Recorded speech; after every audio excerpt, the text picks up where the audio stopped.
Greetings, scribblers! Shawn here, and today we explore the concept of tension in storytelling.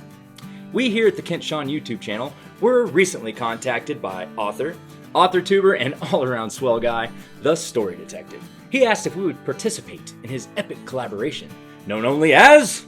Wordstock! That's right, Bat James. Why did he call it Wordstock? Great question, Angie. Back in the 60s, there was a concert on a farm called Woodstock, where smelly hippies gathered together to roll in the mud and vomit on each other. Wordstock was named in honor of that concert. That sounds awful. It was! Luckily, this collaboration between Authortubers is far less likely to induce vomiting or unwanted pregnancy. Today we'll focus on what tension is, why you should care, and some techniques for injecting buttloads of page-turning tension into your story. But before we get into it, please don't forget to like, subscribe, and ring the notification bell so you don't miss one sandwich in our delicious literary picnic. Tension literally means to stretch. It's the balance between strongly opposing elements. I'm always preaching that stories are about change. Things start one way and end up another. In good storytelling, the journey to that change is never an easy one. It's our job as writers to ratchet up the excitement with conflict and complications that keep our readers on the edge of their seats. To me, it's almost impossible to talk about tension without talking about value shifts. At every level of our story, from the global story, to the act, to the scene, and all the way down to the beat, there's always a value at stake.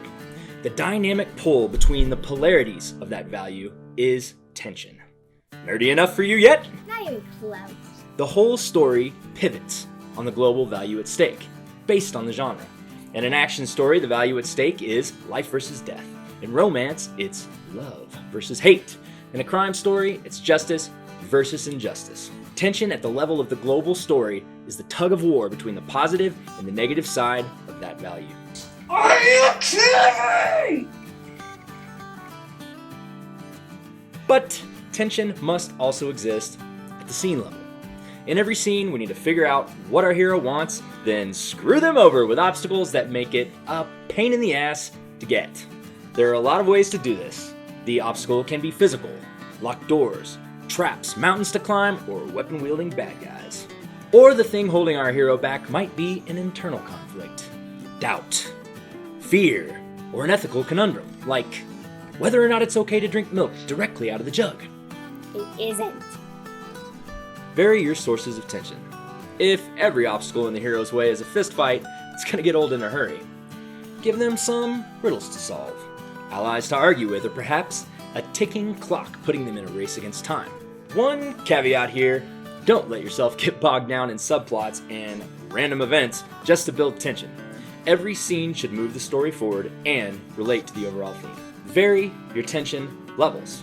Generally speaking, tension should escalate toward the climax of the story or scene, but sometimes we need to dial back the tension, especially after a couple of heart-pounding scenes in a row.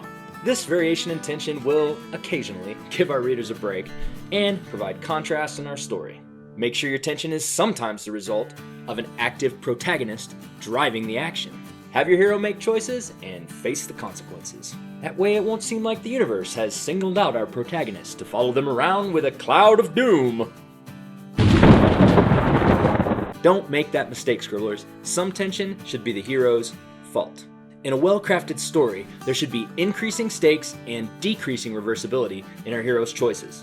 The same can be said for tension. It is far more tense when we're forced to make a choice we can't take back. You can't shoot a bullet and put it back in the gun. You can't unjump off a cliff.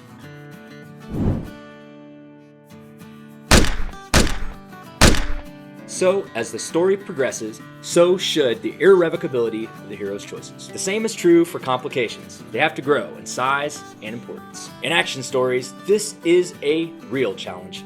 Action writers are constantly forced to come up with bigger and more complicated action sequences. If there's an explosion in scene 1, the one in scene 10 had better be bigger. One thing crucial to building tension in your story is an emotional connection between the readers and your characters. It's really a weird thing we're trying to do as storytellers. Basically, our job is to get folks really excited about our imaginary friends. Meet Scraggy! We either need to be able to relate to the character or admire them. If possible, both.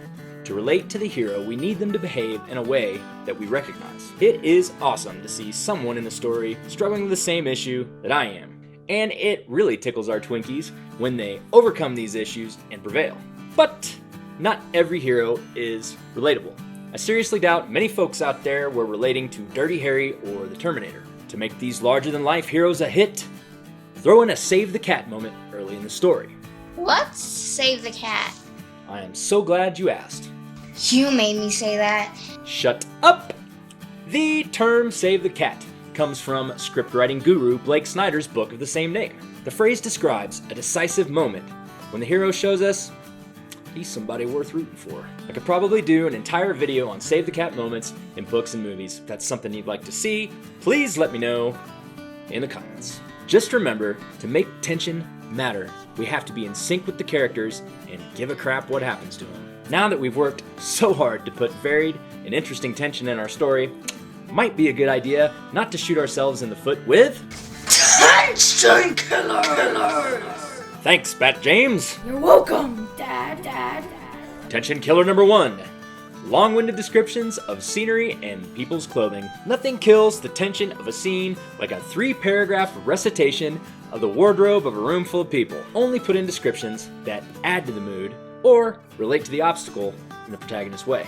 Tension killer number 2, tons of backstory. With backstory, it's always a balancing act between giving curious readers juicy tidbits from our character's past and boring the crap out of them with a history lesson. Backstory, by definition, stops the forward motion of our narrative.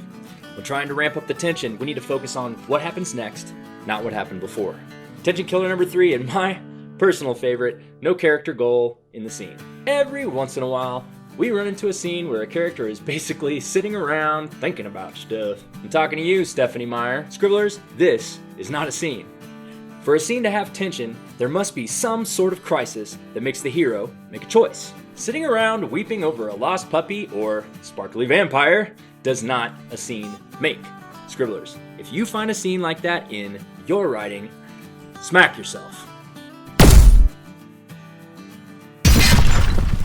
And immediately cut that scene or rewrite that puppy and give your protagonist a goal. So there you have it, my take on tension in storytelling. Special thanks to the Story Detective for including us in the Authortube seminar series.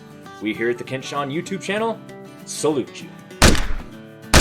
Please go and check out all the other Wordstock participants' awesome videos. Links to their channels are in the description. And don't forget the awe-inspiring, cup-destroying, pencil-snapping, pen-draining, head-balding, metaphor-mangling, sentence-spewing, cash-reward-reaping short story competition of Doom is open for submissions. Link to the video with all the info is in the description. Thanks for watching. Please don't forget to like, subscribe, and ring the notification bell. You can follow me on Instagram or Twitter. And please come visit my website, kentshawn.com. Till next time, Scribblers, butts in seats, fingers on keyboards.